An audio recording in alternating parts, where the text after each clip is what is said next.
کڵاو ڕێز بووەوە بینەرانی خۆشەویستی تەلەڤیزیۆنی کۆمەڵە بە یارمەتی هاوڕێیانی هاوکارم لە خزمەتەوەی ئازیزین بۆ پێشکەشکردنی گەشتی هەواڵەکانی سەر لە بەیانی ئەمڕۆی پێنجشەممە. سەرەتا سەردێڕی گرنگترین هەواڵەکان. داخستنی هەژماری بانکی کۆمەڵێک لە دوکاندارانی مەهاباد، دەست بەسەرکرانی دوو هاوڵاتی لە شارەکانی دیواندەرە و پیرانشار، ستەمی سیستمی پەروەردەی کۆماری ئیسلامی لە قوتابیانی کورد، مانگرتنی دانیشتوانی گەڕەکی نەورۆز لە کەرکووک، مانگرتنی کرێکارانی ڕەسمی نەوت لە ئاغاجەری و ڕووخاندنی ماڵی هاوڵاتی هەژار لە زاهدان و چابەهار.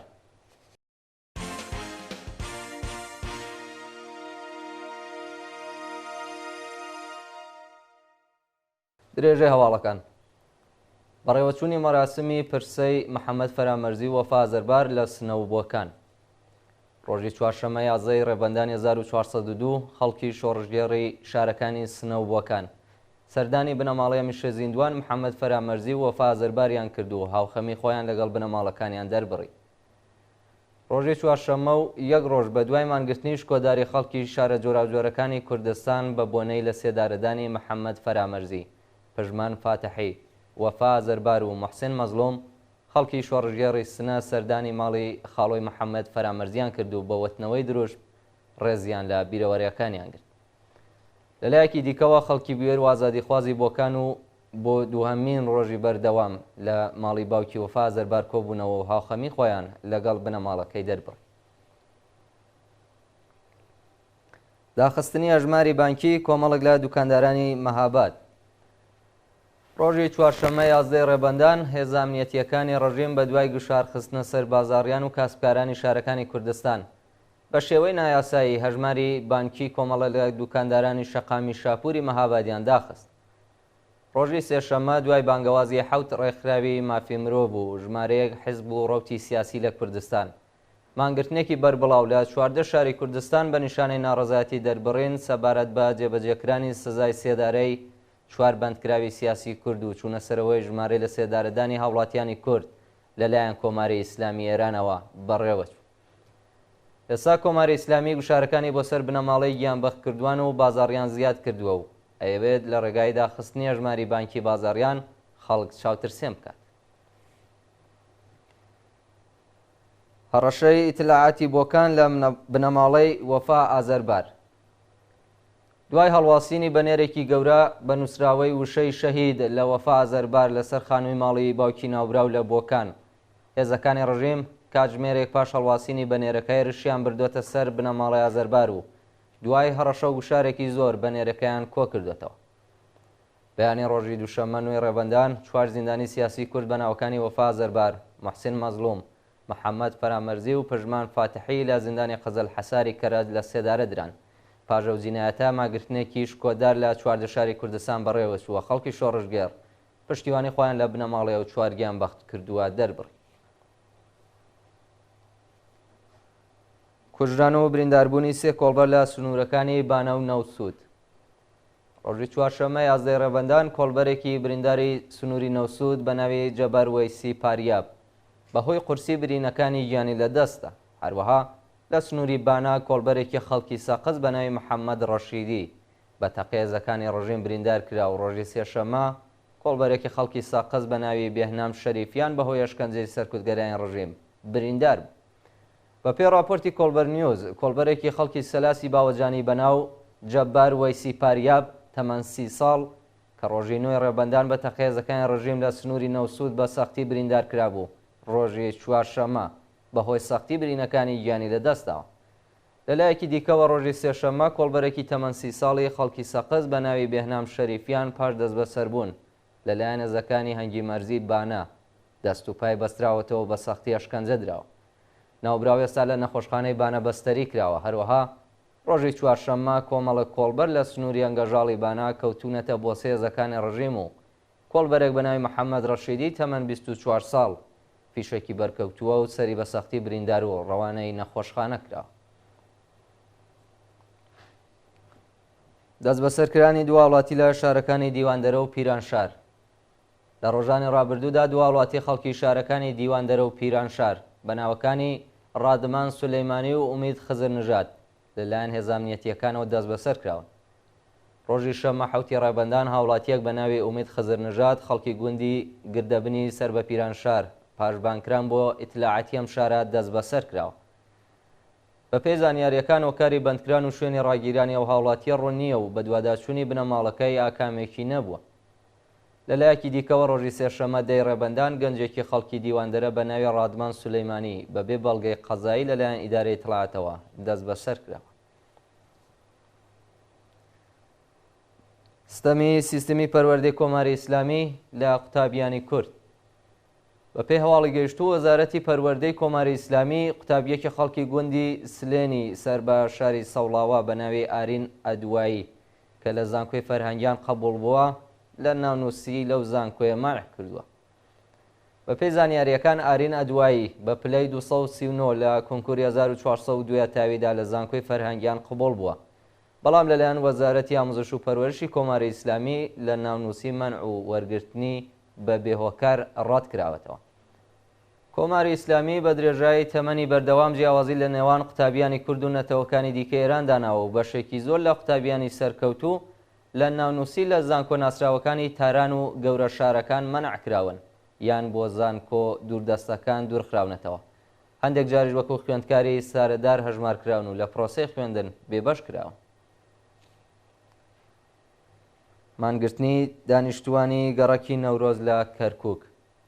ڕۆژی چوارشەممە 11 ڕێبەندان دانیشتوانی گەڕەکی نەورۆز بۆ 30هەمین ڕۆژی بەردەوام لە بەردەم هێزەکانی ئەرتەشی عێراقمانیان گرت و ڕێگەیان نەدا ماڵەکانیان داگیر بکرێت. ماوەیەک ئەرتەشی عێراق چۆتە نێو گەڕەکی نەورۆز لە شاری کەرکووک و هەوڵەدا دانیشتوانی ئەو گەڕەکە لە ماڵەکانیان بتارێنێت و عەرەبە هاوردەکان لە جیاندا بنێت. کوردانی ناڕازی ماوەی 30 ڕۆژە خێوەتیان هەڵداوە و لە بەرامبەر ئەرتەشی عێراقدا بەرگری لە خۆیان دەکەن. بە پێی راپۆرتەکان 7 خانوو لەلایەن ئەرتەشی عێراقەوە گەمارۆ دراوە، بەڵام دانیشتوانەکەی هێشتا ماڵەکانیان چۆڵ نەکردووە. دانیشتوانی گەڕەکی نەورۆز لە سەردەمی ڕژیمی باعس ناچار بە چۆڵکردنی ماڵەکانیان کرابوون، بەڵام ئێستا کە گەڕاونەتەوە بۆ نێو خانوەکانیان و 30 ساڵە لە گەڕەکی ڕەسەنی خۆیان نیشتەجێن، ئەرتەشی عێراق بۆ جارێکی دیکە دەیەوێت ئاوارەیان بکات. دووهەمین ڕۆژی مانگرتنی بازاڕیانی سمێرۆم. ڕۆژی چوارشەممە 11 ڕێبەندان بازاڕیان و دوکاندارانی شارستانی سمێرۆم لە پارێزگای ئیسفەهان لە ناڕەزایەتی بە سەپاندنی سزای ئیعدام بەسەر دوو خۆپێشاندەری ئەو شارە بەناوەکانی فازڵ بەهرامیان و مێهران بەهرامیان بۆ دووهەمین ڕۆژی بەردەوام دوکانەکانیان داخست. مێهران و فازڵ بەهرامیان دوو برای هەمیشە زیندوی مراد بەهرامیانن کە لە ڕەوتی شۆڕشی ژینا لەلایەن کۆماری ئیسلامیەوە کوژرا. ئەو دوو بەندکراوە پاش دەست بەسەرکرانیان لەلایەن ڕژیمەوە بە تۆمەتی بێبنەمای محارەبە مەحکوم و سزای سێداریان بەسەردا سەپێنراوە. بە پێی دوایین زانیاری فازڵ و مێهران بە مەبەستی جێبەجێکردنی سزاکەیان ڕەوانەی بەندی تاکە کەسی کراون. ڕۆژی ڕابردوو خەڵکی شاری سەمیرۆم بە دوای بانگەواز بۆ مانگرتن بە شێوەی گشتی دوکانەکانیان داخست و هەڕەشیان لە دەستگای قەزایی کرد کە ئەگەر ئەو دوو گەنجەی ئەعدام بکەن سەراسەری پارێزگای ئیسفەهانەکەن بە گۆڕەپانی خەبات دژ بە کۆماری ئیسلامی. کۆبوونەوەی کرێکارانی لە سەرکار دەرکراوی بەنداوی ئەندیمێشک. کرێکارانی شاغڵا وزەخانەی بەنداوی دز لە شارستانی ئەندیمێشک ڕۆژی چوارشەممە 11 ڕێبەندان لە ناڕەزایەتی بە بێکارکردنیان لەلایەن نوێنەری ئەو شارە لە مەجلسی ڕژیم لە بەردەم فەرمانداری کۆبوونەوە. بەوتەی کرێکاران بڕیاری لە سەرکار دەرکردنی کرێکارانی ڕۆژمۆزی شاغڵ لە پرۆژەی وزەخانەی بەنداوی دز لە ئەندیمێشک لەلایەن فەرەیدون حەسەنوەند نوێنەری گەندەڵی ئەو شارە لە مەجلسی کۆنەپەرستی کۆماری ئیسلامی دەرکراوە. ئەو بەرپرسەی ڕژیم فەرمانی داوە کۆمەڵێک لە خزم و کەسوکاری خۆی لە شوێنی کرێکارانی بێکارکراو دا بمەزرێنێت و ئەو هەوڵەی ناوبرا و کاردانەوەی توندی کرێکارانی لێکەوتوتەوە. مانگرتنی کرێکارانی ڕەسمی نەوت لە ئاغاجەری. ڕۆژی چوارشەممە 11 ڕێبەندان کرێکارانی ڕەسمی نەوت شاغڵ لە ناوچەی عەمەڵیاتی ئاغاجەری بۆ جارێکی دیکە دژ بە جێبەجێ نەکردنی داخوازیەکانیان دەستیان لە کار کێشایەوە و مانیان گرت.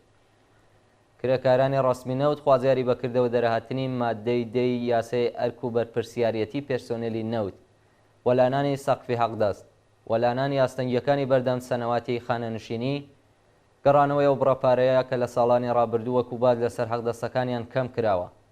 لەسەر کارلابردنی بەڕێوەبەرانی ناکارامە و کۆتایی هێنان بە دەستێوەردانەکانی دەوڵات لە سندوقی خانەنشینی بوون.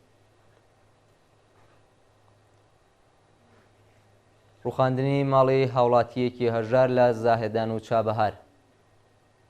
ڕۆژی چوارشەممە 11 ڕێبەندان شارەداری ئیدارەی ڕێگە و شارسازی و هێزە ئینتیزامیەکانی ڕژیم لە شارەکانی زاهێدان و چابەهار هێرشیان کردە سەر ناوچە پەراوێزنشینەکان و ماڵی خەڵکی هێژاریان ڕوخان.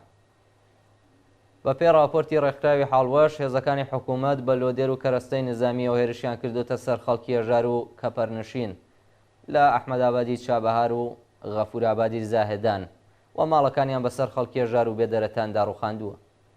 بە وتەی چالاکانی بەلوز دانیشتوانی ئەو دوو ناوچەیە ساڵانێکە لەو شوێنانە نیشتەجێن و کاروباری کەشاوەرزی و ئاژەڵداریەکەن و بەڵام ئێستا کۆماری ئیسلامی زەمینەکانی ئەو دوو گوندەی وەکو ئەرازی میلی ناوبردووە و خەریکە خەڵکی هێژار ئاوارە دەکات.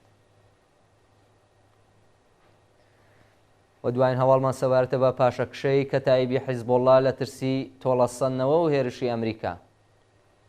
گروپی کەتایبی حیزبۆڵڵای سەر بە کۆماری ئیسلامی لە بەیاننامەیەکدا ڕایگەیاندووە کە هەموو چالاکیە سەربازیەکانی خۆی لە دژی هێزە ئەمریکاییەکان لە ناوچەکەی ڕاگرتووە.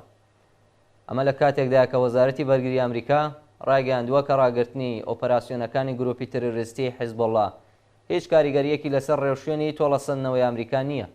ژەنەڕاڵ پایڕایدەر وتەبێژی پێنتاگۆن جەختی لەوە کردەوە کە گروپە بە وەکاڵەتەکانی کۆماری ئیسلامی ئاگادار کراونەوە کە هێرشەکانیان ڕابگرن، بەڵام ئەوان گویان لە هۆشدارەکان نەداوە و بۆ هۆیەوە ئەمریکا وەڵامیان نەداتەوە.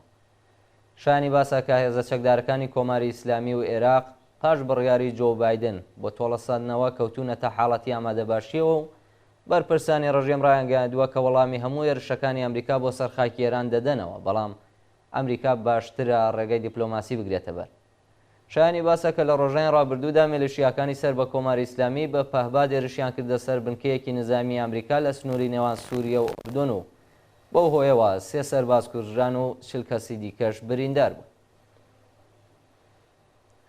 بینەرانی خۆشەویست گەشتی هەواڵەکانتان پێشکەش کرا، کاتێکی خۆش بۆ هەمولایەک.